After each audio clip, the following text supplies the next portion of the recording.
আসবে।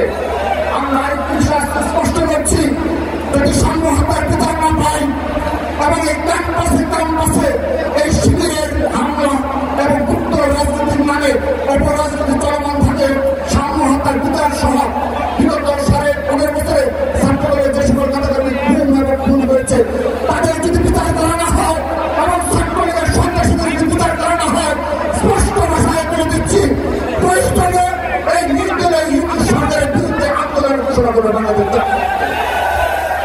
আমরা ইতিমধ্যে ঢাকা বিশ্ববিদ্যালয় সহ জাহাঙ্গীরনগর বিশ্ববিদ্যালয় সহ বাংলাদেশের সকল বিশ্ববিদ্যালয়ের প্রশাসনের বিসিসিআর সহ সকলের নিকট 9.5 মাস যাবৎ আমরা বারবার আকুতি জানিয়েছি ছাত্রলীগের সন্ত্রাসীদের বিচার করা।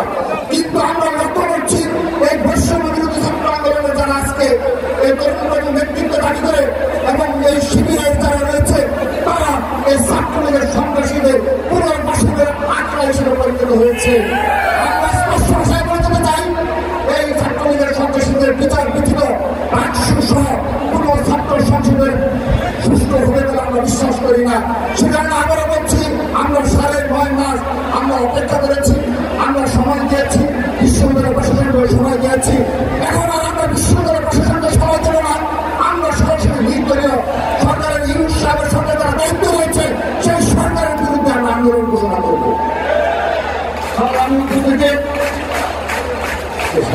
সর্বশেষ আপনারা লক্ষ্য করেছেন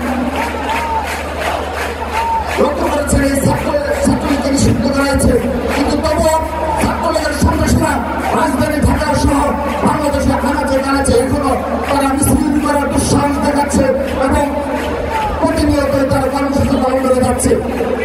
এই রাজধানী ঢাকা সহ সারা দেশে ছাত্রলীগের প্রতিহত করার দায়িত্ব নিয়েছে বাংলাদেশ জাতীয় ছাত্র দল।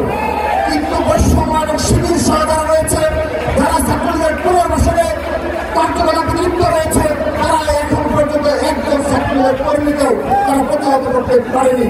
আমি আমার বক্তব্যের শেষ পর্যায়ে চলে এসেছি। বক্তব্যের শেষ পর্যায়ে বলতে চাই, জুলাই আগস্ট আন্দোলনের ফেরত যে ঐক্য ছাত্র সংগঠন ঐক্য গড়ে উঠেছিল, সেই ঐক্যকে তারা বিনষ্ট করলে আজকে তারা ছাত্র সংগঠন করবে।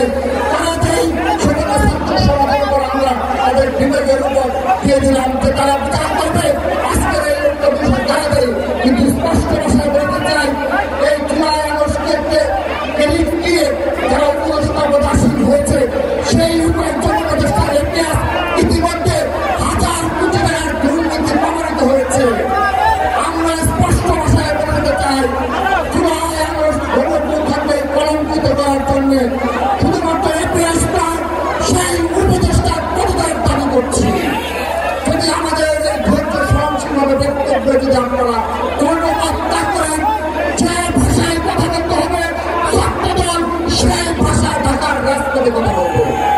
সবাইকে আগামীতে আবারও সকল ষড়যন্ত্র মোকাবেলা করে বাংলাদেশের গণতন্ত্র পুনরুদ্ধারের জন্য আমি বাংলাদেশ জাতীয় ছাত্র দলের সকল পর্যায়ের নেতা কর্মীদের এক এবং ঐক্যবদ্ধ থাকার এবং শারীরিক ও মানসিক প্রস্তুতি রাখার আহ্বান করে বিদায় নিচ্ছি এবং তার আগে ছাত্রদলের স্লোগান দিয়ে আমরা বক্তব্য শেষ করব।